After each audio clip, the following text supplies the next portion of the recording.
This channel does not promote any violent, harmful, or illegal activities. All content provided by this channel is meant for an educational purpose only.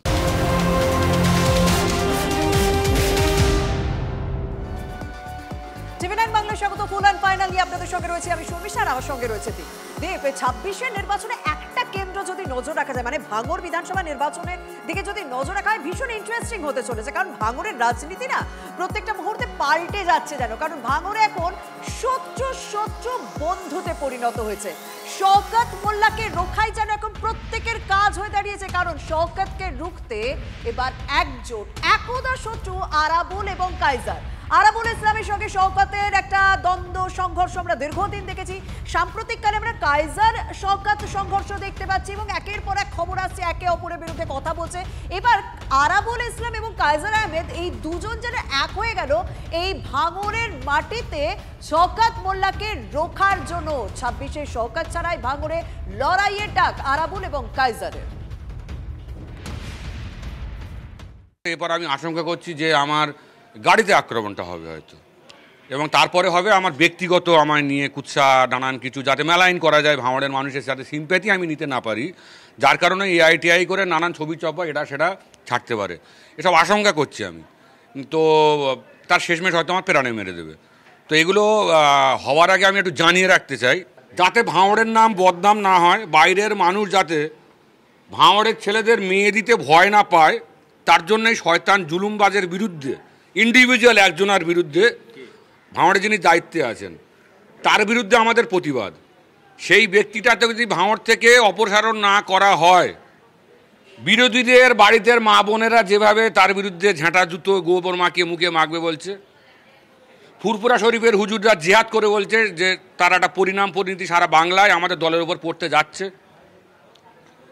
এইসব আশঙ্কা করে যেহেতু দলটা আমরা পুরাতন লোক, আমরা দলটা করেছিলাম, দলের যাতে ক্ষতি না হয় তার জন্য দলকে আমরা আগাম জানাচ্ছি যে এই একটা ব্যক্তির জন্য দলের পার্সেন্টেজ অফ মুসলিম ভোট কাটছে। ভাঙড়ে একটা অরাজকতা চলছে, একতরফাভাবে কিছু ঘটনা ঘটছে। তৃণমূল কংগ্রেসের এখনও কাইজার কিন্তু ব্লকের সভাপতি, তাকে চেঞ্জ করা হয়নি।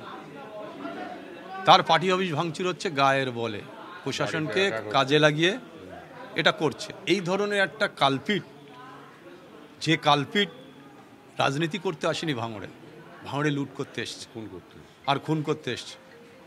যখন রাজ্জাক মারা গেল, রাজ্জাক তারপরেও বলেছে যে আরও 5টা মার্ডার হলেও আমি ভাঙড়ে বিধানসভায় জিতব। তাহলে উনি রক্তের হোলি খেলা খেলছেন না? তো ভাঙড়টা ওনার পৈতৃক সম্পত্তি নয়, এখানকার ভূমিপুত্র নয়, তাই উনি রক্তের হোলি খেলা দেখতে ভালোবাসে। আর রক্তের হোলি খেলা যেতে হবে, তাতে ওনার কাছে টাকা আসবে আর অন্যরাও টাকাটা পাবে, ভাগ বাটোয়ারা হবে। একটা মার্ডারে প্রায় 5 থেকে 7 কোটি টাকা ভাগ বাটোয়ারা হয়েছে। অনেক রাজ্জাক খুন হবে যদি এই ধরনের এই ব্যক্তি যদি ভাঙড়ে থাকে। সাধারণ মানুষ চাইছে এই অপদার্থ কালপিট হনুমান মুখো ভাঙড় থেকে দূর হল। যে ভদ্রলোক এখানে আছেন সেই ভদ্রলোকের প্রচুর তথ্য আমার কাছে আছে। ভাঙড়ের লোক 10% লোক ওর সাথে নেই, সমস্তটা ক্যানিং থেকে এনে এখনও গা ফোলাচ্ছে। ক্যানিংয়ে বাড়ি, ক্যানিংটাও শেষ হয়ে গেল, ভাঙড়টাও শেষ হয়ে গেল, মূল্য তুলে দেওয়ার চেষ্টা করছে। আমার সঙ্গে রয়েছেন আমার সহকর্মী সুজয়। ভাঙড়ে হচ্ছেটা কি? মানে তৃণমূলের সব পক্ষই বলছে দলের যাতে ক্ষতি না হয় তাই আগাম বার্তা দিয়ে রাখছি। দল আখেরে কার কথা শুনবে? দেখো, তৃণমূলের মধ্যেই ভাঙড়ে এখন নতুন সমীকরণ তৈরি হচ্ছে, এবং সেই সমীকরণটা তৈরি হচ্ছে কিন্তু এক সময় দুই প্রতিদ্বন্দ্বী তারা আজ এক ছাতার তলায় বা একসাথে মিলিত হচ্ছে। একদিকে কাইজার আহমেদ, অন্যদিকে আরাবুল ইসলাম। এক সময় তাদের মধ্যে প্রতিদ্বন্দ্বিতা থাকলেও আজকে তারা একজোট হয়েছেন, এবং একজোট হয়ে দুজনের মুখেই কার্যত একই বক্তব্য, শওকত মোল্লার বিরোধিতা। তারা কাইজার আহমেদ মুখে নামটি আনছেন না, কিন্তু বলতে চাইছেন শওকত মোল্লার কথাই। আরাবুল ইসলাম সরাসরি শওকত মোল্লার নাম মুখে এনেই বলছেন যে এই শওকত মোল্লার জন্য ভাঙড়ে সার্বিকভাবে গোটা ভাঙড় এলাকায় তৃণমূলের ভোট নষ্ট হচ্ছে, অশান্তি ছড়াচ্ছে, খুন হচ্ছে, তোলাবাজি, যত রকমের অপরাধ এই শওকত মোল্লার জন্যই হচ্ছে তারা দাবি করছেন। এবং এই পরিস্থিতিতে দলের কাছে তারা বার্তা দিচ্ছেন, দলের কাছে তারা ইতিমধ্যেই বার্তা দিয়েছেন যে প্রশাসন এবং দল তাদের কথা শুনুক।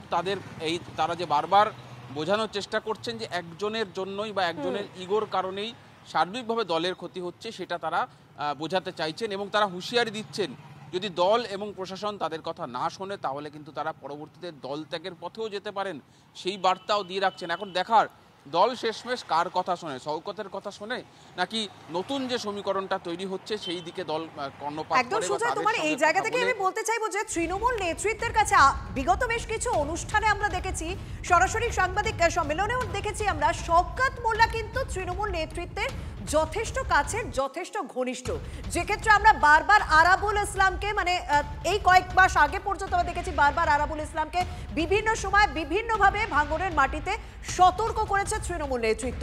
তো এই যে খেয়েও কি, মানে বাংলা কথায় বলতে গেলে এটা ভাঙড়ের মাটিতে তৃণমূলের অন্দরে যেন খেয়েই হচ্ছে, সেক্ষেত্রে কি থার্ড পার্টি মানে আইএসএফ কি কোথাও লাভের গুড় তুলে নেবে এই তৃণমূলের খেয়ের মধ্যে? কারণ আইএসএফ এর জায়গা কিন্তু ওটা। একেবারে দেখো, ভাঙড়ে কিন্তু যে আইএসএফ এর সুযোগ নিতে পারে এই যে তৃণমূলের অন্দরে এই যে একটা লড়াই চলছে, তোমার কাছে এই প্রশ্ন নিয়েই ফিরবো, এই প্রশ্নের উত্তরই তোমার কাছ থেকে নেব। তবে এই মুহূর্তে আমার সঙ্গে রয়েছেন বিজেপি নেতা, বিজেপি কাউন্সিলর সজল ঘোষ। সজল দা, ভাঙড়ের মাটিতে আরাবুল কায়জার যারা একসময় শত্রু ছিল তারা এখন এক হয়ে গিয়েছেন এবং প্রত্যেকের মুখে একই কথা, শওকত মোল্লার জন্য ভাঙড়ে তোলাবাজি হচ্ছে, খুন হচ্ছে, ভাঙড়ের পাশাপাশি ক্যানিংটাও নষ্ট হয়ে যাচ্ছে। বিরোধী হয়ে আপনাদের কি কোথাও লাভ হবে এক্ষেত্রে? এখন আমাদের লাভ লোকসানের ব্যাপার নেই। গতবার যখন ওরা সব এক ঘরে ছিল, একসাথে ছিল, তখনও ওখান থেকে আমরা কোনো ভালো রেজাল্ট করতে পারিনি, ওখান থেকে আইএসএফ জিতেছিল। এবং এবারের নির্বাচনে খুব স্বাভাবিকভাবে যেখানে আইএসএফ আছে সেখানে আমার ধারণা আইএসএফই জিতবে। কিন্তু ব্যাপারটা হচ্ছে যে এগুলো না আপনারা রাজনৈতিক লড়াই একটাও নয়, পুরোটাই হচ্ছে বকরার লড়াই। নেই মামার থেকে কান্না মামা ভালো, তা ওই আরাবুলের কাছে এখন কাইজার ভালো, কারণ শওকত এলে তো সব খেয়ে নেবে। আর কাইজারও বুঝতে পারছে যে নিজেদের মধ্যে লড়াই করে বাইরের লোকে নেপোয় মারে দই হয়ে যাবে, তার থেকে অন্তত বাবা আমি আর আরাবুল মিলে ভাগাভাগি করে খাই। এটা পুরো রাজ্যেই চলছে, এটা কোনো বিচ্ছিন্ন ঘটনা নয়, এটা কোনো বিক্ষিপ্ত ঘটনা নয়, এটা রাজ্যের সামগ্রিক চিত্র। ওরা একটু বেশি মানে উদম হয়ে নাচে, অন্যরা একটু লুকিয়ে করে, এটাই যা তফাৎ, এর কিছুটা। অনেক ধন্যবাদ সজল ঘোষ, তার সঙ্গে কথা বললাম এবং তিনিও স্বাভাবিকভাবে তৃণমূলের অন্দরে যে গোষ্ঠী দ্বন্দ্ব সেই বিষয়টাকেই অস্ত্র করলেন। আমার সঙ্গে রয়েছেন তৃণমূল কংগ্রেস মুখপাত্র তন্ময় ঘোষ। তন্ময় দা, হচ্ছে নাকি ভাঙড়ের মাটিতে মানে আপনাদের বিরোধীদের সঙ্গে লড়াই করতে হচ্ছে না, আপনাদেরকে নিজেদের দলের লোকের মধ্যেই লড়াই হচ্ছে, সেটা তো সাধারণ মানুষের কাছে ভুল মেসেজ যাবে। আরাবুল কায়জার মিলে বলছে কিনা শওকতের জন্য ভাঙড় নষ্ট হচ্ছে, ক্যানিং পর্যন্ত নষ্ট হয়ে যাচ্ছে। দেখুন, আমাদের দলে এগুলো কোনো বিষয় নয়, বিষয় হচ্ছে দিনের শেষে মমতা বন্দ্যোপাধ্যায় এবং অভিষেক বন্দ্যোপাধ্যায় কি বলবেন এবং কিভাবে চলবেন। ভোট আসতে দিন, দেখবেন উপর থেকে যা নির্দেশ আসবে সকলে নিচে যে যারা করছে সব এক হয়ে যাবে।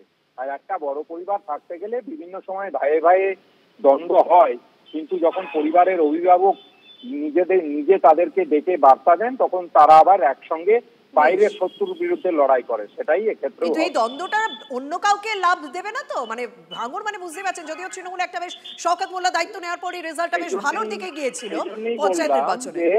সেই জন্যই বললাম যে লড়াইটা যখন বাইরের শত্রুদের সঙ্গে হবে তখন কিন্তু ভাইরা এক হয়ে যাবে। আপনি নিশ্চিন্ত থাকুন। ধন্যবাদ। অভিভাবককে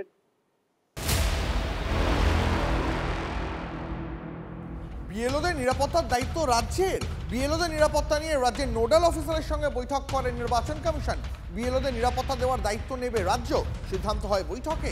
নিরাপত্তা নিয়ে এখনো সংশয় বিএলওদের একাংশ, নিরাপত্তা না পেলে কাজ করবো কিভাবে প্রশ্ন তুলছেন বিএলওদের একাংশ। আমাদের প্রতিনিধি সায়ন্ত এই মুহূর্তে আমাদের সঙ্গে রয়েছেন, সরাসরি আমি সায়ন্তের কাছে যাই। সায়ন্ত, যতজন বিএলওর সঙ্গে তুমি কথা বলেছো প্রায় প্রত্যেকের মুখেই একটা কথা, যে বাড়ি বাড়ি যাব, যদি কারোর নাম কাটা যায় তাহলে সেই লোকটি যে আমার উদ্দেশ্যে কুকথা বলবে না, তেড়ে আসবে না, আক্রমণ করবে না, এই নিরাপত্তাটা আমায় কে দেবে?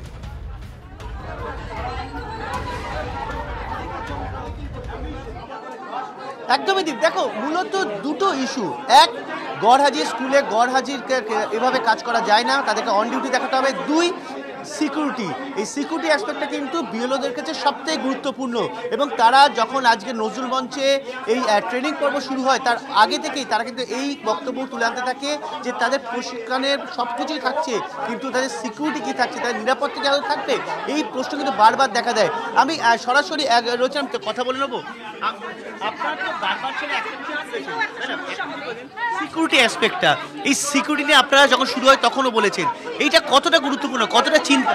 দেখুন, যেভাবে ওনারা বলছেন যে অন ডিউটি যদি আমরা না পাই তাহলে আমাদের স্কুল করে বাড়ি ফিরতে হবে।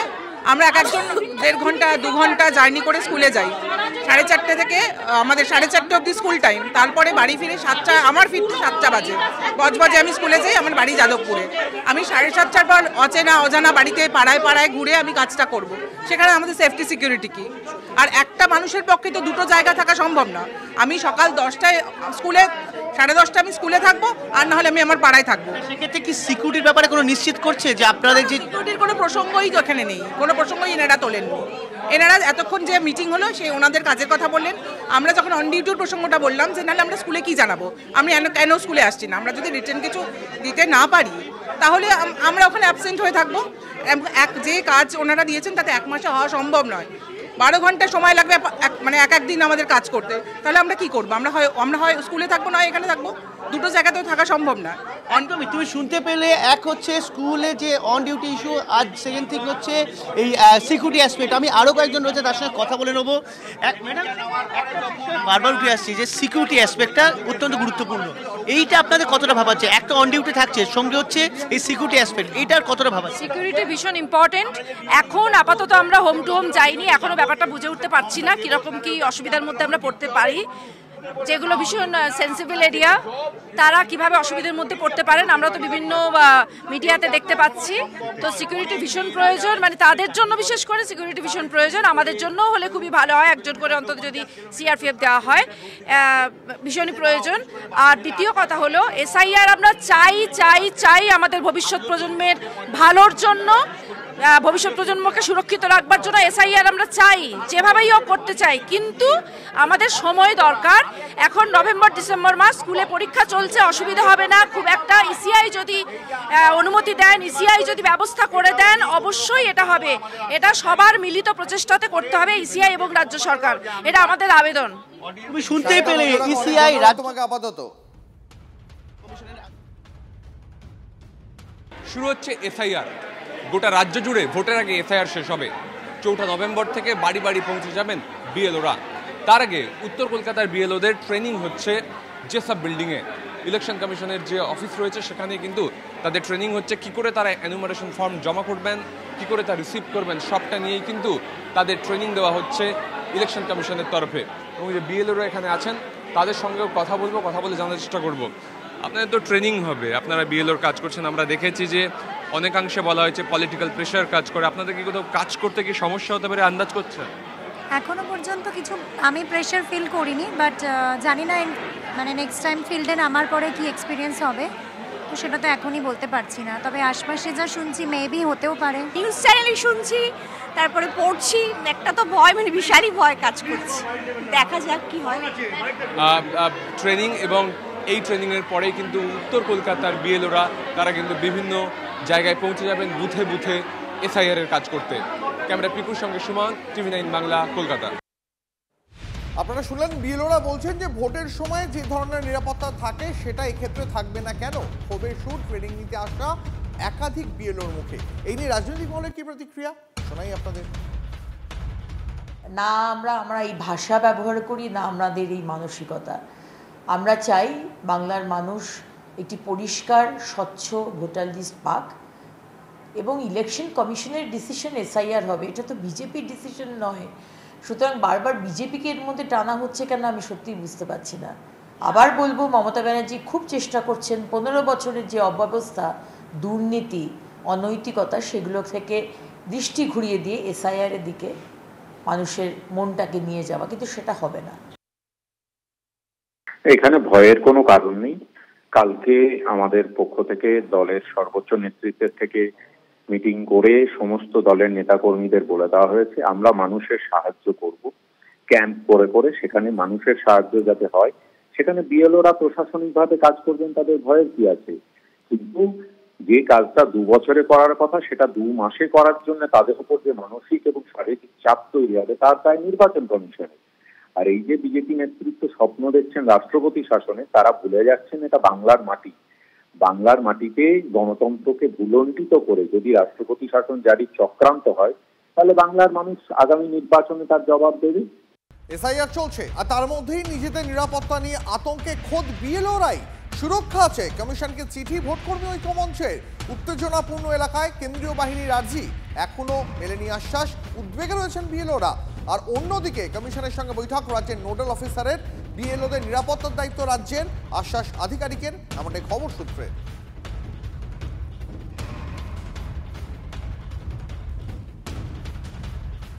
দেখুন, এই এসআইআর ঘোষণা হওয়ার পর রাজ্যের বিভিন্ন জায়গা থেকে বিধায়ক এবং সাংসদদের থ্রেট দিতে দেখা যাচ্ছে, হুমকি দিতে। নথি চাইলে বিএলওদের গাছে বেঁধে রাখার নিদান দিয়েছেন তৃণমূল বিধায়ক শ্যামল মণ্ডল। কি হুমকি দিচ্ছেন, কি হুঁশিয়ারি দিচ্ছেন, শুনুন। সমস্ত নির্বাচন কমিশনের অফিসাররা, তাদের সমস্ত খবর আমরা নিয়ে নেব।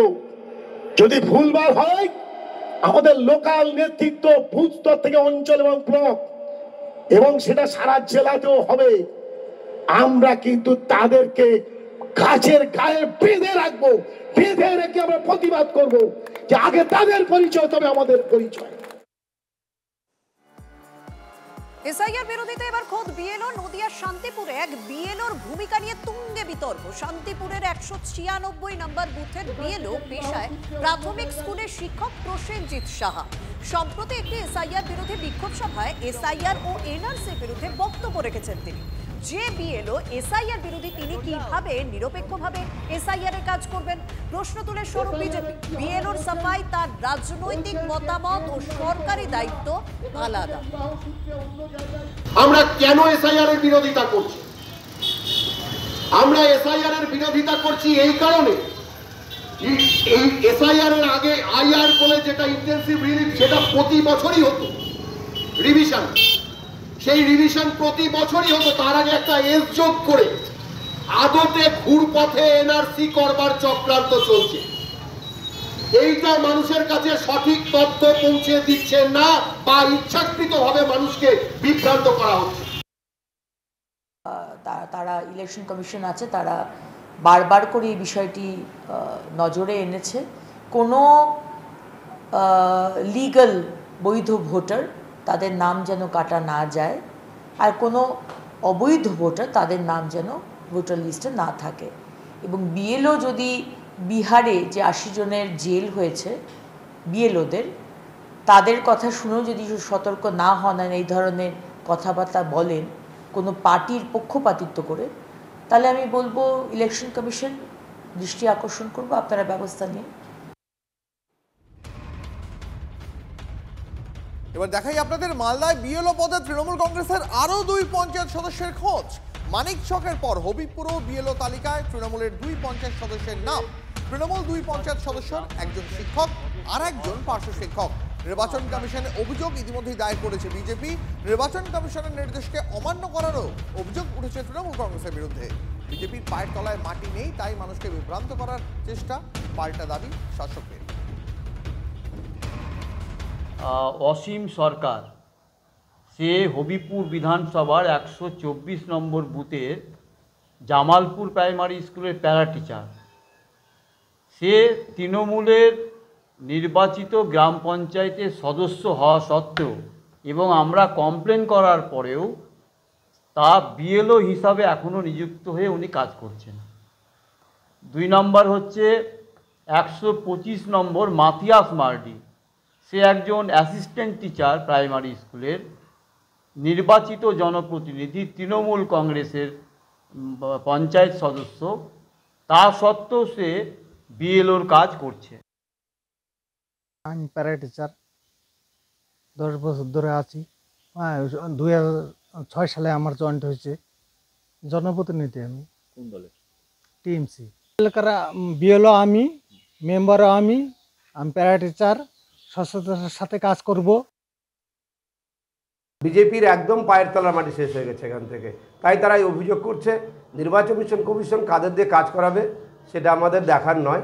তবে নির্বাচন কমিশনের জন্য যদি তারা কাজ করে আমাদের কোনো দলের তরফ থেকে আপত্তি নেই। তারা মানুষের কাজ করবে, মানুষের যাতে ভোটার সুরক্ষিত থাকে, কোনো ন্যায্য ভোটার যেন বাদ না যায়, এটা আমাদের দলের একটা এজেন্ডা।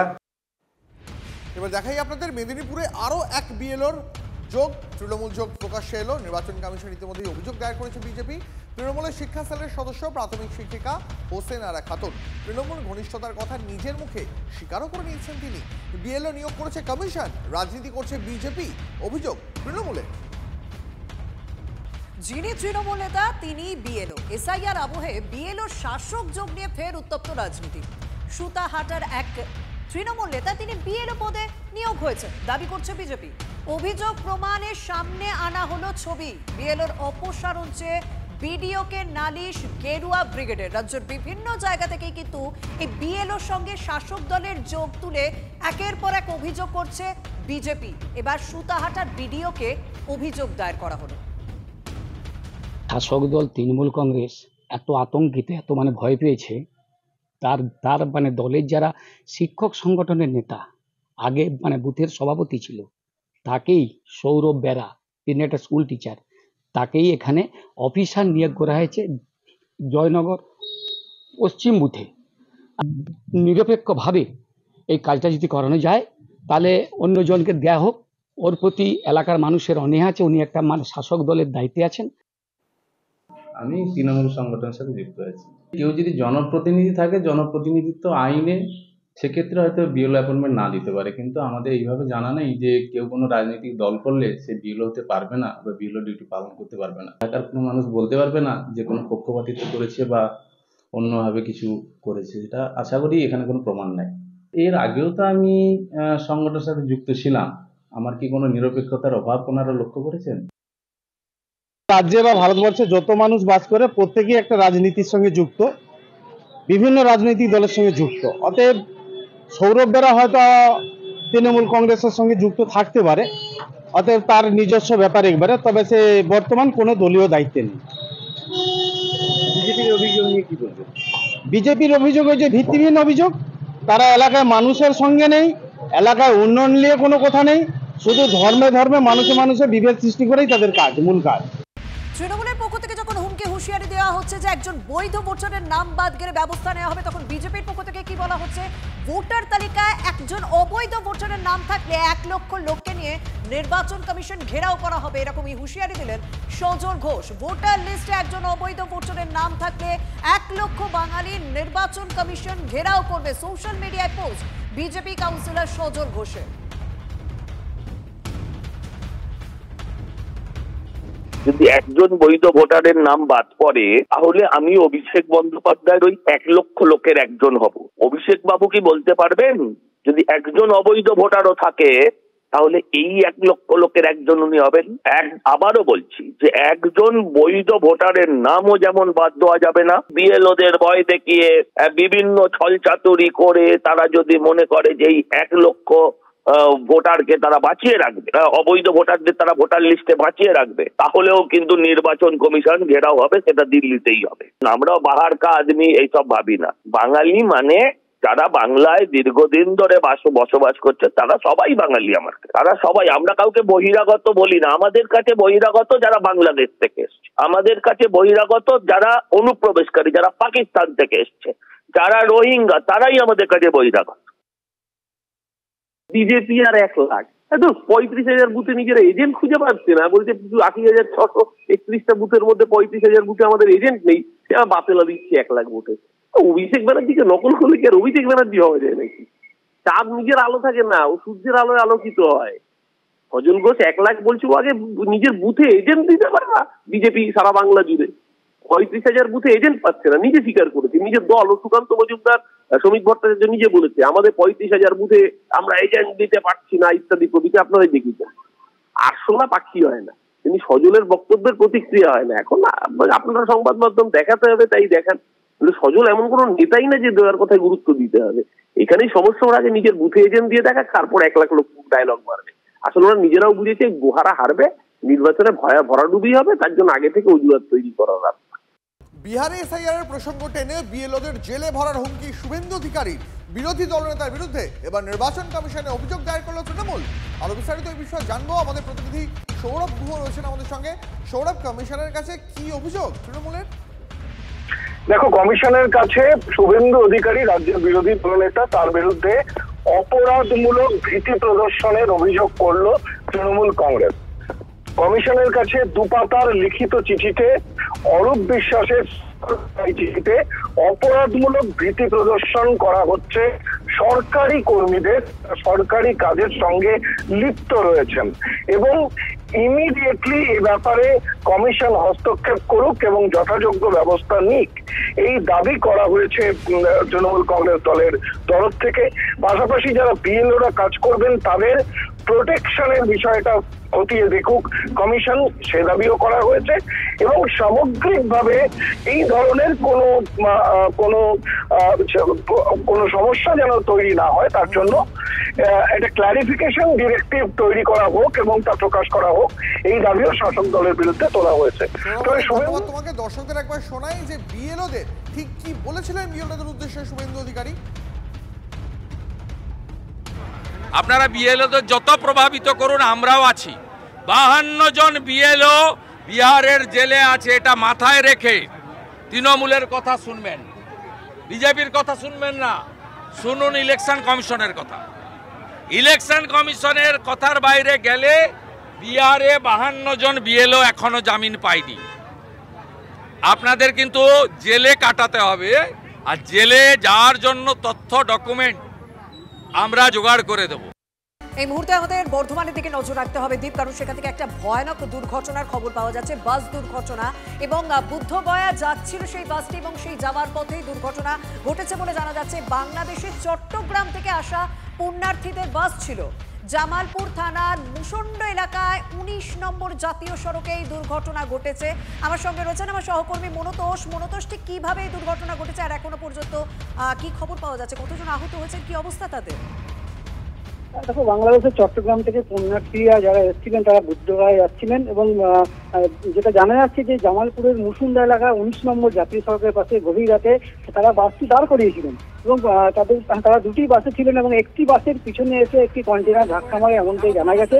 এবং কন্টেনারের যে চালক ছিলেন সেই চালক সহ মোট 23 জন আহত হন, এবং জামালপুর থানার পুলিশ তাদেরকে সেখান থেকে উদ্ধার করে বর্ধমান মেডিকেল কলেজ হাসপাতালে তাদেরকে ভর্তি করা হয়েছে, এবং এই মুহূর্তে তাদের শারীরিক অবস্থা স্থিতিশীল বলে জানা যাচ্ছে। এবং যে বাসটিতে ছিল দুটি বাস মিলে মোট 117 জনের মতো পুণ্যার্থী ছিল এমনটাই কিন্তু জানা যাচ্ছে। আচ্ছা, 117 জন পুণ্যার্থী নিয়ে বাসটি আসছিল এবং সোজা গিয়ে একটি ট্যাঙ্কারের পেছনে ধাক্কা মারে। ঘটনাস্থলে 23 জন গুরুতর আহত হয়েছেন বলে খবর, যদিও কিছু জনের মধ্যে শারীরিক অবস্থার উন্নতি হয়েছে। ধন্যবাদ মনোতোষ। আমাদের গাড়ি দাঁড়িয়েছিল, ওই পিছন থেকে একটা গাড়ি এসে মানে আঘাত করলো, তো দুমড়ে মুচড়ে অনেকে পরে অনেকে। কজন আহত হয়েছিলেন মোটামুটি? এখানে প্রায় ধরেন 17 জনের মতো হবে, যারা মানে কিছু কেউ বেশি ব্যথা পেয়েছে, কেউ কম ব্যথা পেয়েছে। এসআইআর এর ভয়ে ভারত ছেড়ে বাংলাদেশে পালানোর হিড়িক। স্বরূপনগরে ভারত বাংলাদেশ সীমান্ত থেকে গ্রেপ্তার করা হয়েছে 45 জন বাংলাদেশিকে। বিস্তারিত জানাবেন আমার সঙ্গে রয়েছেন সহকর্মী দীপঙ্কর। দীপঙ্কর, কি করে জানা গেল এরা বাংলাদেশের, এবং এখনো পর্যন্ত আরো বেশ কয়েকজনকে কি সন্দেহ করা হচ্ছে? দেখো, বিএসএফ চোরাপথে যখন যাচ্ছিল সেই সময় রয়্যালকে ধরে, একসঙ্গে 45 জনকে ধরেছে স্বরূপনগর গোজাডাঙ্গা সীমান্তে। গোজাডাঙ্গা সীমান্ত পেরিয়ে তারা বাংলাদেশে যাওয়ার চেষ্টা করছিল। মূলত যে অভিযোগ জানা যাচ্ছে, তারা ভারতে চলে এসেছিল বাংলাদেশ থেকে অনেক আগেই, এবং এসআইআর যে ঘটনা হওয়ার পর থেকেই তারা আতঙ্কে ছিলেন, এবং জেরায় প্রাথমিকভাবে তারা যেটা বলেছেন যে এসআইআর হচ্ছে, সেক্ষেত্রে তাদের এখানে থাকা অসম্ভব হয়ে পড়বে, সেই কারণে তারা বাংলাদেশে চলে যাওয়ার চেষ্টা করছিল। এমন 45 জনকে আজকে ধরেছে, গতকাল 11 জনকে ধরেছে, এই নিয়ে মোট 56 জনকে ধরা হচ্ছে। বিএসএফ এর তরফ থেকে তাদেরকে বসিরহাট আদালতে তোলা হবে, এবং পুলিশ বিএসএফ যৌথভাবে এছাড়া আরো কারা আছে, কোথা থেকে আসলো, কেন তারা এতদিন ধরে ছিল, কোথায় ছিল, ট্র্যাক করার কাজ হচ্ছে। আমাদের সঙ্গে রয়েছেন কেন্দ্রীয় প্রতিমন্ত্রী বিজেপি সাংসদ সুকান্ত মজুমদার। সুকান্ত দা, দুদিনে 56 জনকে গ্রেপ্তার করা হয়েছে বাংলাদেশি বর্ডার এলাকা থেকে, কি বলবেন? দেখুন, এই আমার কাছে যা খবর, এই বাংলাদেশি অনুপ্রবেশকারীরা তারা বাংলাদেশে ফেরত যাচ্ছিল, তারা ভারতবর্ষে এসে বহাল তবিয়েতে এখানে থাকা শুরু করেছিল, এবং অ্যারেস্ট তো বিএসএফ করতে পারে না, বিএসএফ ধরে পুলিশের হাতে তুলে দেয়। পুলিশ তাহলে অ্যারেস্ট করেছে। এবার প্রশ্নটা আমাদের কাছে না করে তৃণমূল কংগ্রেসের কাছে করা উচিত মিডিয়ার, যে আপনারা বলেছিলেন অনুপ্রবেশকারী কেউ নেই, তাহলে ডিটেনশন ক্যাম্প বলে কিছু হবে না পশ্চিমবঙ্গে, তাহলে এই যে এদেরকে যে ডিটেন করা হচ্ছে এবং জেলে রাখা হচ্ছে সেইটার নাম কি? ওটা কি ডিটেনশন ক্যাম্প না ওটা মমতা ক্যাম্প? সেই ক্যাম্পটার নাম কি? এবং এরা যারা অনুপ্রবেশকারী তারা কোথা থেকে এলো? অতএব পরিষ্কার বোঝা যাচ্ছে এসআইআর নিয়ে মমতা বন্দ্যোপাধ্যায় এবং তার দলবল এই যে মিছিল করছেন বা এত কিছু করছেন, তার মূল উদ্দেশ্য হচ্ছে বাংলার যে মূল টপিক 26,000 লোকের চাকরি চলে যাওয়া, আমাদের রাজ্যিকরে আমার বোনের ধর্ষণ হয়ে যাওয়া, আমার দুর্গাপুরে বোনের ধর্ষিতা হওয়া, এই সব থেকে দৃষ্টি ঘোরানোর জন্য তৃণমূল কংগ্রেস এই আন্দোলন করছে। ধন্যবাদ। আমরা কথা বললাম কেন্দ্রীয় প্রতিমন্ত্রী সুকান্ত মজুমদারের সঙ্গে। ধন্যবাদ। আর এবার যে খবরে নজর রাখতেই হচ্ছে, নদিয়া সীমান্ত থেকে পাকড়াও বাংলাদেশি মহিলা, ধৃতর কাছ থেকে উদ্ধার ভারত বাংলাদেশের 2টি সিম কার্ডও উদ্ধার হচ্ছে, বাংলাদেশি মুদ্রা সহ মাদকও। এই মুহূর্তের আরো একটা বড় খবর, এসআইআর আবহে নদিয়া সীমান্ত থেকে পাকড়াও বাংলাদেশি মহিলা, ধৃতর কাছ থেকে উদ্ধার ভারত বাংলাদেশের 2টি সিম কার্ড, উদ্ধার হয়েছে বাংলাদেশি মুদ্রা এবং মাদকও। কি উদ্দেশ্যে 2টি সিম কার্ড বহন করছিলেন ওই মহিলা, এই মুহূর্তে জানার চেষ্টা চলছে। নদিয়া সীমান্ত থেকে পাকড়াও করা হয়েছে বাংলাদেশি মহিলাকে। মহাদেব আমাদের প্রতিনিধি আমাদের সঙ্গে রয়েছেন। মহাদেব, কি উদ্দেশ্যে ওই মহিলা বাংলাদেশ থেকে এপারে আসার চেষ্টা করছিলেন? একটা সূত্রে যেটা জানা যায় যে এখনো পর্যন্ত যে ওই মহিলা এখানে মাদক পাচারের জন্য মাঝে মধ্যে তিনি এপারে আসতেন এবং সেটাই খবর ছিল বিএসএফ এর কাছে, এবং ভারতবর্ষের একটি বাড়িতে মাঝে মধ্যে সে আশ্রয় দিত। এই খবর পেয়েই যেহেতু এসআইআর নিয়ে এই মুহূর্তে তোলপাড় চলছে, অর্থাৎ বিএসএফ এর নজরদারি আরো বেড়েছে। সেই নজরদারি বাড়ার কারণেই তার বাড়িতে গিয়ে তল্লাশি শুরু হয় এবং তল্লাশির সময় বাংলাদেশি সিম এবং বাংলাদেশি টাকা তার কাছ থেকে উদ্ধার করা হয় এবং এছাড়াও একাধিক জিনিসপত্র উদ্ধার করা হয় এবং তার পরিচয় জানা যায় যে বাংলাদেশের তার বাড়ি, এবং এখানে সে মাঝে মধ্যে এখানে আসতো এবং মাদক নিয়ে যখন সুযোগ বুঝে এপারে চলে আসতো এবং থাকতো, এবং তাকে আটক করে এবং পুলিশের হাতে তুলে দেওয়া হয়েছে। আজকে তাকে আদালতে পেশ করা হবে। ধন্যবাদ মহাদেব। একই ব্র্যাকেটে রোহিঙ্গা আর আজাদ হিন্দ বাহিনী, এসআইআর এর বিরোধিতায় আজাদ হিন্দ বাহিনীকে অপমান ব্রাত্তর। রোহিঙ্গা অনুপ্রবেশকারী প্রীতি দেখাতে গিয়ে আজব যুক্তি শিক্ষামন্ত্রীর গলায়, জনতাকে বিভ্রান্ত করতেই কি নয়া চাল ব্রাত্য? বিজেপি একটি বিপজ্জনক দল, এর থেকে বড় সারসত্য নেই। বিজেপি ম্যাপ বোঝে না। এসআইআর যে আপনাদের বলি, মায়ানমার থেকে যদি রোহিঙ্গারা এখানে ঢোকে, ভুলে যাবেন না মায়ানমার মানে বার্মা থেকে ওই রাস্তা, কলকাতা আসার রাস্তা, পশ্চিমবঙ্গ, এই রাস্তা হচ্ছে আজাদ হিন্দ ফৌজ আসার রাস্তা। সেই রাস্তাকে বিদ্রুপ করছে বিজেপি। ওই 4টে রাজ্যে কেন এসআইআর হবে না, খালি বাংলায় হবে ভোটের দিকে তাকিয়ে, এটা বিজেপির এই রাজনীতি ঠিক নয়। প্রাচ্য বসু শিক্ষিত লোক, এটা নিয়ে কোনো কনফিউশন নেই। ভদ্রলোকের মুখে যদি এই ধরনের কথা শুনি যে রোহিঙ্গারা যে পথে যেখানে থাকে সেই পথ থেকে নেতাজি এসছিলেন, মানে কি? একে তো আর বলতে পারবো না যে কালকে রাতে নেশা এখনো সকালে কাটেনি, কিন্তু এটা ছাড়া আর অন্য কিছু বলার মতনও থাকে না। এটা বললে খানিকটা অন্তত শিক্ষার মানটা সেভ হয়। এই যে লোকগুলো মানে কোন জায়গায় নেমে গিয়েছে, উনি একজন অধ্যাপক ছিলেন, এই মানুষগুলো নিজেদেরকে এইভাবে ক্ষমতার কাছে বিক্রি করে দিতে চাইছে।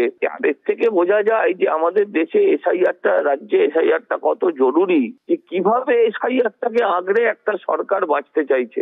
26-এ রাজ্যে বিজেপি ক্ষমতায় এলে ভারত আর বাংলাদেশের মধ্যে কোনো কাঁটা তার থাকবে না। এসআইআর আবহে বিজেপি সাংসদ জগন্নাথ সরকারের এই মন্তব্য ঘিরে বিতর্ক তৈরি হয়েছে। গত বৃহস্পতিবার মাটিয়ার বানপুরে বিজেপির একটি সভা ছিল, আর সেখানে বেশ কয়েকজন ব্যক্তি পদ্ম শিবিরে নাম লেখান। কর্মীদের উদ্বুদ্ধ করতে নানা কথা বলেন জগন্নাথ। তার মাঝে ভোটে জিতলে বাংলাদেশের সঙ্গে কাঁটা তার না রাখার কথা বলেন জগন্নাথ। আগে এক ছিল, আগামী দিনে আবার এক হয়ে যাবে, বিস্ফোরক মন্তব্য করে রাজনৈতিক মহলে তোলপাড় তুললেন রানাঘাটের বিজেপি সাংসদ। আমরা কথা দিচ্ছি যে এবার যদি আমরা জিতি, মাঝে বাংলাদেশের সঙ্গে কাঁটাতারের বেড়া আমরা রাখবো না। এক ছিল, আগামী দিন এক হয়ে যাবে। ঠিক তেমনি আর একটা কথা দিচ্ছি, যদি তৃণমূল জেতে সেক্ষেত্রেও বেড়া থাকবে না, কিন্তু সেটা বাংলাদেশ হয়ে যাবে। বিজেপি ভণ্ডামি এবং বিশ্বাসঘাতকতার বিপজ্জনক মিশেল। জগন্নাথ সরকারের এই মন্তব্যের ভিডিও ক্লিপ পোস্ট করে আক্রমণে অভিষেক বন্দ্যোপাধ্যায়। এক্স স্যান্ডেলে তিনি লিখেছেন, বিজেপি নেতৃত্বের ভণ্ডামি নতুন মাত্রায় নেমেছে। একদিকে কেন্দ্রীয় স্বরাষ্ট্রমন্ত্রী অমিত শাহ দোষারোপ করে বলছেন পশ্চিমবঙ্গ সরকার সীমান্ত রক্ষায় জমি দিচ্ছে না, আর অন্যদিকে তার দলেরই সাংসদ সীমান্ত মুছে ফেলতে চান। যদি বিজেপি সত্যিই দেশের অখণ্ডতায় বিশ্বাস করে, তাহলে আমি জেপি নাড্ডাকে চ্যালেঞ্জ জানিয়ে বলছি, এই সাংসদকে অবিলম্বে সাসপেন্ড করা হোক। তাদের নীরবতা কেবল এটাই প্রকাশ করবে যে তিনি শীর্ষ নেতৃত্বে পূর্ণ সম্মতিতে কথা বলেছিলেন। এটা জাতীয়তাবাদ নয়, এটা প্রতারণা। এসআইআর এর নামে পশ্চিমবঙ্গের জনগণকে বোকা বানানো এবং অপমান করা বিজেপির ট্রেডমার্কে পরিণত হয়েছে।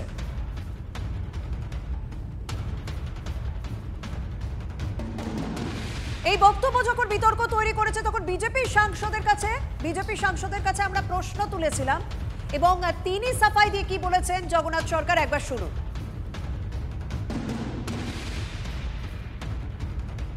ভারতীয় জনতা পার্টি আসলে পরে যোগীজির রাজত্ব যেমন সুশাসন ফিরে এসেছে, তার চেয়ে উন্নত বাংলা হবে। তখন বাংলাদেশ ভুকা বাংলাদেশ, যারা খেতে পায় না তখন খাওয়া পড়ার জন্য বলবে, ধর্মান্ধ নীতি ছেড়ে তারা বলবে আমরা ভারতের সঙ্গে মিলেমিশে একসঙ্গে থাকতে চাই। কেন দেশ ভাগ করা হয়েছে? বাংলাদেশটা আর যে স্বাধীন হয়েছে পশ্চিম পাকিস্তানের হাত থেকে আমাদের সেনাবাহিনী, আমাদের যুবক, আমাদের অর্থের বিনিময়ে। তাই আগামী দিন বাংলাদেশ ভারতের সঙ্গে আসার জন্য, অঙ্গরাজ্য হওয়ার জন্য তারা হাতে পায়ে ধরে আমাদের মধ্যে আসবে। আর তাই তখন কাঁটা তারের বেড়া থাকবে না। বিজেপি আসলে এতটাই উন্নয়ন করব, এই কথার মানে এইটা। অর্থাৎ বিজেপি সাংসদ জগন্নাথ সরকার তিনি তার বক্তব্যের সাফাই দিচ্ছেন, কিন্তু যখন এই বক্তব্য সোশ্যাল মিডিয়ায় ভাইরাল হয়ে গেছে, স্বাভাবিকভাবে তৃণমূল কংগ্রেস সেটাকে রাজনৈতিক অস্ত্র করবে। বিজেপির কেন্দ্রীয় প্রতিমন্ত্রী সুকান্ত মজুমদার কি বলেছেন শুনবো। আমার মনে হয় কোনোভাবে তিনি মিসকোটেড হয়েছেন। কাঁটাতারের বেড়া রাখবো না, কীভাবে হতে হবে? কাঁটাতারের বেড়া তো আছেই, এবং গোটা সীমান্তে যে এখনও 400 কিলোমিটারেরও বেশি যা ফাঁকা জায়গা আছে, সেই জায়গাটাকে কাঁটাতার দিয়ে ভরাট করা হবে। 26-এ তৃণমূলের সঙ্গে মানুষের লড়াই। কোনো কেন্দ্রীয় বাহিনী, ইডি, সিবিআই লাগবে না, কোনো এসআইআর লাগবে না, কোনো 355 বা 56 ধারাও লাগবে না। 26-এর ভোটে মানুষ জিতবে, তৃণমূল হারবে। এবার এমনই মন্তব্য বিজেপির রাজ্য সভাপতি শ্রমিক ভট্টাচার্য। কোনো কেন্দ্রীয় বাহিনী লাগবে না, কোনো ইডি লাগবে না, কোনো সিআই, কোনো এসআইআর লাগবে না, কোনো নির্বাচন কমিশন লাগবে না, কোনো রাজ্যপাল লাগবে না, কোনো 356, 355 লাগবে না। গণতন্ত্রের শেষ কথা বলবে মানুষ। আর এই নির্বাচনে তৃণমূলের সঙ্গে মানুষের লড়াই, এই নির্বাচনে প্রকৃতির সঙ্গে তৃণমূলের লড়াই। মানুষ জিতবে। তৃণমূলের রাজ্য সহ সভাপতি জয়প্রকাশ মজুমদার রয়েছেন আমাদের সঙ্গে। জয়প্রকাশ বাবু, যে বক্তব্য শ্রমিক ভট্টাচার্য বলছেন, যে কথা উনি বলছেন যে 26-এর তৃণমূলের সঙ্গে মানুষের লড়াই, তাই কোনো কেন্দ্রীয় বাহিনী, ইডি, সিবিআই, 355, 356 কিচ্ছু লাগবে না, মানুষের ভোটেই নাকি আপনারা হারবেন। আরে ভোট তো মানুষই দেয়, বিজেপি কেন এখানে জিততে পারেনি কোনোবার? আর এই যাত্রা ভঙ্গিতে বক্তব্য রেখে তো লাভ নেই। বক্তব্যে সাবস্টেন্স থাকতে হবে, যুক্তি থাকতে হবে। আজকে কোন যুক্তিতে উনি এই কথাগুলো বলছেন উনি ভালো জানেন, কারণ রাজনৈতিক ইতিহাস তো তা বলছে না, রাজনৈতিক পরিস্থিতিও তা বলছে না। বলে দিলেই তো হয় না। আজকে বাংলাকে বঞ্চনা করেছে কে? বিজেপি। বাংলার সাধারণ মানুষের পেছন থেকে ছুরি মেরেছে কে? বিজেপি। বাংলার গরিব মানুষের পেটের ভাত কেড়ে নিয়েছে কে? হাতের কাজ কেড়ে নিয়েছে কে? বিজেপি। মাথার ছাদ কেড়ে নিয়েছে কে? বিজেপি। তারপরে আবার এখানে গলা কাঁপিয়ে যদি বলে মানুষের সঙ্গে লড়াই হবে তৃণমূলের, আর তৃণমূল হারবে, বিজেপি জিতবে, এসব কথার তো কোনো বাস্তবিকতা নেই। বলে দিলেই হলো। ট্যাক্স লাগছে না, শ্রমিক বাবু বলে দিচ্ছেন। এরকম ধন্যবাদ আপনাকে আপনার প্রতিক্রিয়ার জন্য।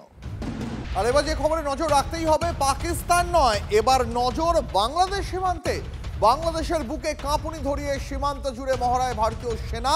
একই সঙ্গে মায়ানমার, ভুটান এবং বাংলাদেশ সীমান্ত জুড়ে চলবে মহড়া। একসঙ্গে এই মহড়ায় অংশ নেবে সশস্ত্র বাহিনী এবং ভারতীয় বায়ুসেনা। ইতিমধ্যেই একাধিক গুরুত্বপূর্ণ দিনে জারি করা হয়েছে নোটাম। তার কারণ আকাশে উড়বে শক্তিশালী যুদ্ধবিমান, উড়বে ড্রোন, নামবে সশস্ত্র বাহিনীর সবথেকে ভয়ঙ্কর ট্যাঙ্কও। আমাদের সঙ্গে এই মুহূর্তে আমাদের ডিফেন্স করেসপন্ডেন্ট সায়ন্ত রয়েছেন, আমি সায়ন্তের সঙ্গেও কথা বলবো। তার পাশাপাশি আমাদের সঙ্গে অবসরপ্রাপ্ত সেনাকর্তা কর্নেল দীপ্তাংশু চৌধুরী রয়েছেন, আমি কর্নেলের সঙ্গেও কথা বলবো।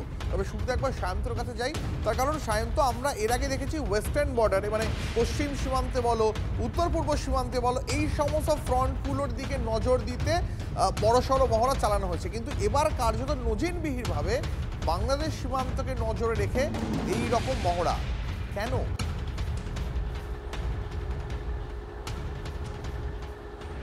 দেখো দীপ, অপারেশন বা মহড়া যে ত্রিশূল তা কিন্তু এখনো চলছে পাকিস্তান সীমান্তে, অর্থাৎ সেখানে 3 বাহিনী একসঙ্গে মহড়া চালাচ্ছে।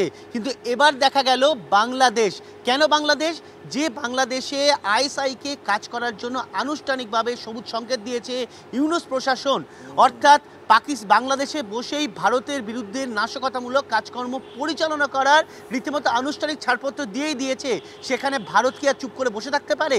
আর এই জায়গা থেকেই বাংলাদেশকে বার্তা পাঠানোর জন্যই ভুটান, মায়ানমার এবং বাংলাদেশ সীমান্তকে মূলত বেছে নিয়েছে ভারত। আর ভারতের সশস্ত্র বাহিনী এবং ভারতের বায়ুসেনা এই মহড়া চালাবে। 1 বা 2 দিন নয়, 6 দিন চালাবে। নভেম্বরে 2 দিন, ডিসেম্বরে 4 দিন। এই 6 দিন কিন্তু ভারতের যে মেরুদণ্ড বলা হয় বায়ুসেনার, রাফাল থেকে সুখোই, এমনকি জাগুয়ারের মতো যুদ্ধবিমান, সেগুলো যেমন থাকবে, তেমনই সশস্ত্র বাহিনীর T-72 সহ একাধিক ট্যাঙ্ক এবং ড্রোনও নামানো হবে।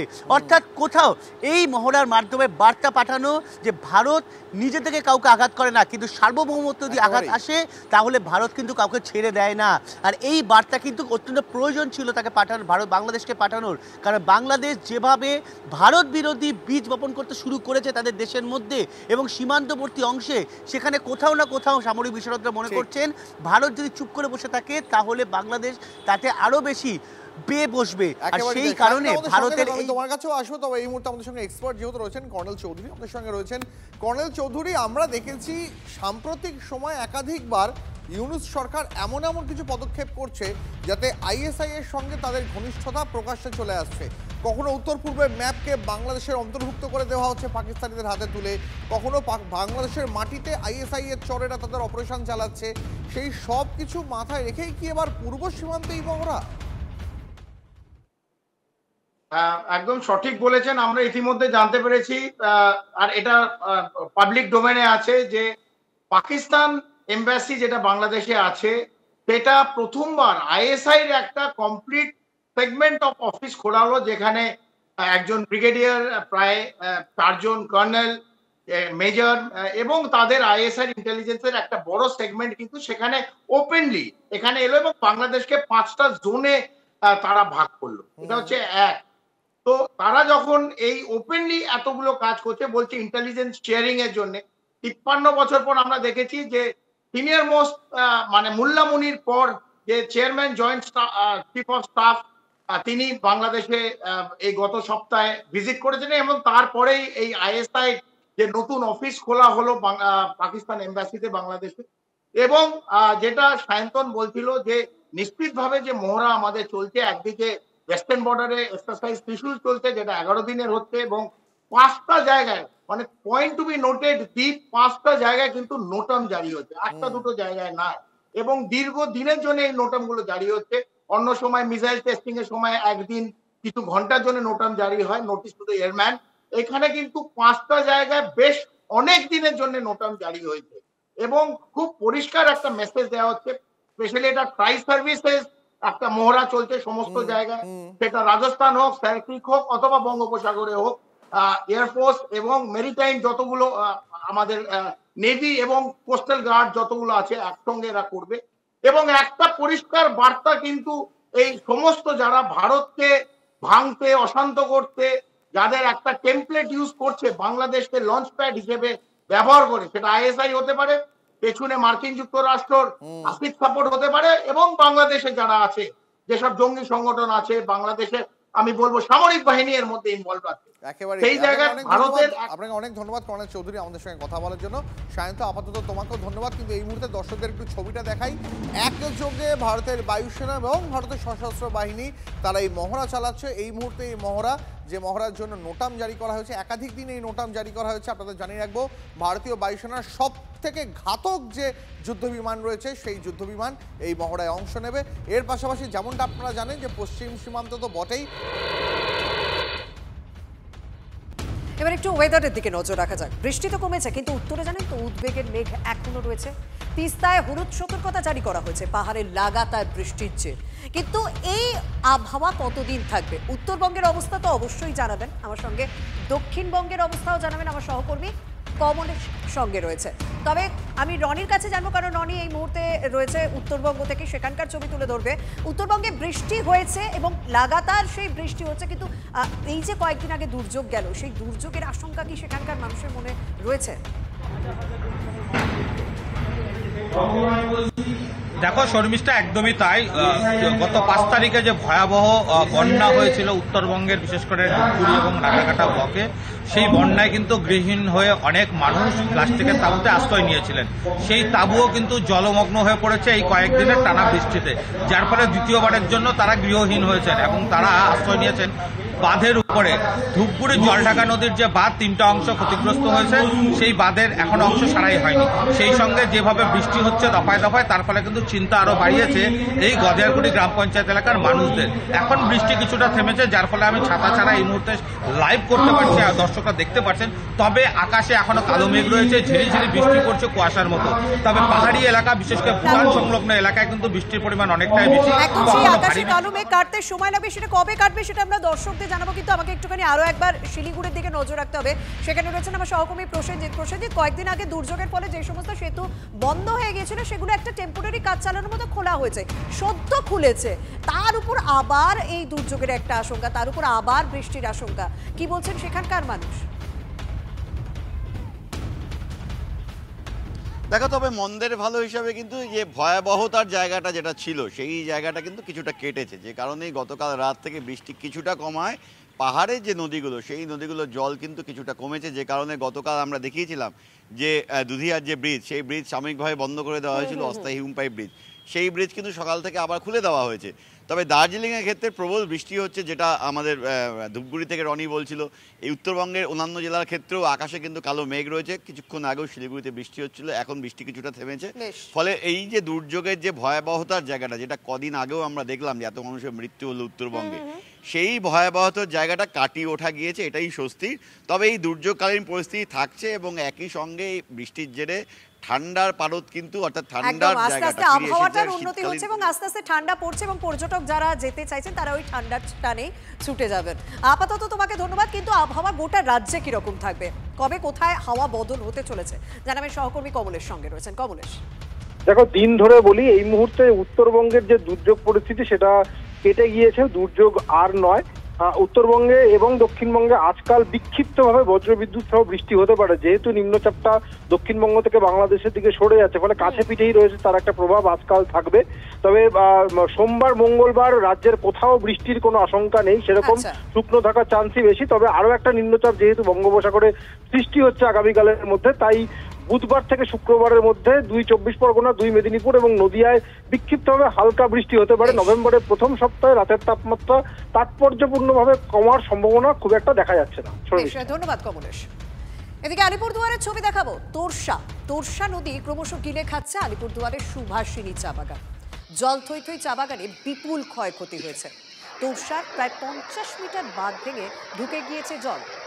92 হেক্টর চা বাগান জলের তলায় রয়েছে। প্রায় 54 মিটার বাঁধ ভেঙে গিয়েছে, মানে আস্তে আস্তে এখন বাড়ছে, বাঁধ ভাঙার পরিমাণটা বাড়ছে। এবং স্বাভাবিকভাবে অস্থায়ী বাঁধ তৈরি করে পরিস্থিতি সে যাত্রায় সামাল দেওয়া হয়েছিল, সেই বাঁধ আবারও ভেঙে গিয়েছে। প্রতিশ্রুতি মতো কবে মিলবে স্থায়ী বাঁধ? বাগান সংলগ্ন 30টি পরিবার প্রবল উদ্বেগ নিয়ে দিন কাটাচ্ছে সেখানে। बहुत डर में वही देखने के लिए आया था। बहुत सारा बांध बना था, वो भी टूट गया है। अभी पानी फिर से डूब रहा है एकदम बगान तरफ। पानी क्या बढ़ रहा है ना? बढ़ रहा है, बहुत बढ़ गया। अभी कल रात से ही बढ़ गया एकदम बहुत।